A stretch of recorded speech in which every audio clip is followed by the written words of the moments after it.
সালামু আলাইকুম বন্ধুরা, কেমন আছেন? আশা করি খুব ভালো আছেন। আমি আল্লাহর রহমতে খুব ভালো আছি। আপনাদের সামনে আজকে আসছি একটা বিষয় নিয়ে আলোচনা করতে, যেটা হচ্ছে আমাদের ফেসবুকে আমরা অনেকে কন্টেন্ট তৈরি করে থাকি, বাট আমাদের কন্টেন্টগুলো ভাইরাল হয় না। কেন ভাইরাল হয় না, কী কারণে হয় না, এই বিষয় নিয়ে আপনাদের সামনে আজকে আলোচনা করব। আশা করি আপনারা শেষ পর্যন্ত থাকবেন এবং ভিডিওটা ভালো লাগলে শেয়ার করে দেবেন, একটা লাইক একটা কমেন্ট করবেন। আপনাদের কাছ থেকে এইটুকুই আশা করি, আর কিছুই না। আসুন তাহলে আমরা আলোচনা করি কেন আমাদের ভিডিওটা ভাইরাল হয় না। ভাইরাল হওয়ার না হওয়ার পিছনে তিনটা কারণ থাকে। নাম্বার ওয়ান কারণ হচ্ছে যে আমরা যখন ভিডিওটা আপলোড করে থাকি, আপলোড করার পরে আমাদের কাজ হচ্ছে যে যারা আমাদের ভিডিওটা দেখে কমেন্ট করে তাদের কমেন্টের প্রত্যেকটা কমেন্টের অ্যান্সার দেওয়া। এটা হচ্ছে আমাদের প্রথমত কাজ। আমরা অনেকে হয়তো বা করি না, বাট এর সাথে আরেকটা সংযুক্ত আছে।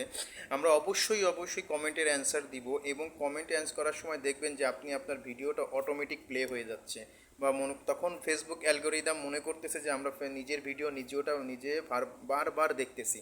আর নিজের ভিডিও নিজে বারবার দেখলে তার অ্যালগোরিদম কখনোই বাড়বে না, ইভেন সেটা ভাইরাল হওয়ার সম্ভাবনা থাকবেই না। সো আমরা কি করব, আমরা নিজেদের ভিডিও নিজেরা দেখা বন্ধ করব, পাশাপাশি প্রত্যেকটা ভিডিও কমেন্টসের উত্তর দিব।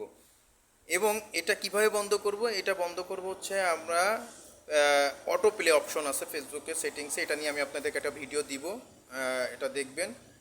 অটো প্লেটা অফ করে রাখবেন, তাহলে আপনার এই ভিডিওটা অটো প্লে হবে না। আপনি কমেন্টের অ্যান্সার দিতে গেলে আর এই ভিডিওটা যখন ওপেন হবে না, তখন আর আপনার ভিডিওটা স্থির থাকবে। তখন ফেসবুক অ্যালগোরিদম ধীরে ধীরে বুঝতে পারবে যে আপনার ভিডিও আপনি আর দেখতেছেন না, সেটা ভাইরাল করার ক্ষেত্রে সাহায্য করবে।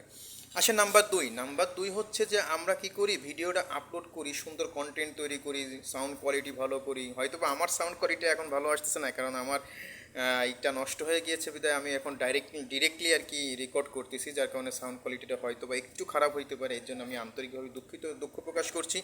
যাই হোক ভাই, তো দ্বিতীয় যে কারণটা হচ্ছে নাম্বার 2, এই কারণটা হচ্ছে যে আপনি যখন ভিডিও কন্টেন্ট তৈরি করে আপলোড করতেছেন, আপনি কি করতেছেন, আপনি কিন্তু শেয়ার করতেছেন। কোথায় শেয়ার করতেছেন? বিভিন্ন গ্রুপে শেয়ার করতেছেন, আপনার বন্ধুবান্ধবদের শেয়ার করতেছেন।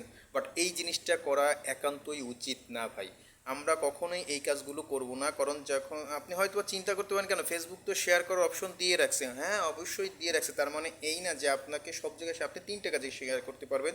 সেটা নিজের পেজে, নিজের এখানে নিজেই শেয়ার করতে পারবেন, নিজের স্টোরিতে দিতে পারবেন। তো এগুলো প্রয়োজন নয় ভাই। আপনি স্টোরি অন করে রাখেন, অটো অন করে রাখেন, যখন দেখবেন যে আপনার ভিডিওটা আপলোড করবেন অটোমেটিকলি স্টোরিতে চলে যাবে। সো আমরা কখনোই শেয়ার করতে যাব না। যখন এই বিষয়টা আমরা শেয়ার করি, তখন ফেসবুক অ্যালগোরিদম মনে করে যে নিজের ভিডিও নিজে ভাইরাল করার জন্য আমরা এই কাজগুলো করতেছি। তো এই 2 নম্বর কাজ থেকেও আমরা বিরত থাকবো। নাম্বার 3, সবচাইতে বেশি ইম্পর্টেন্ট, সবচাইতে বেশি গুরুত্বপূর্ণ হচ্ছে এই বিষয়টা।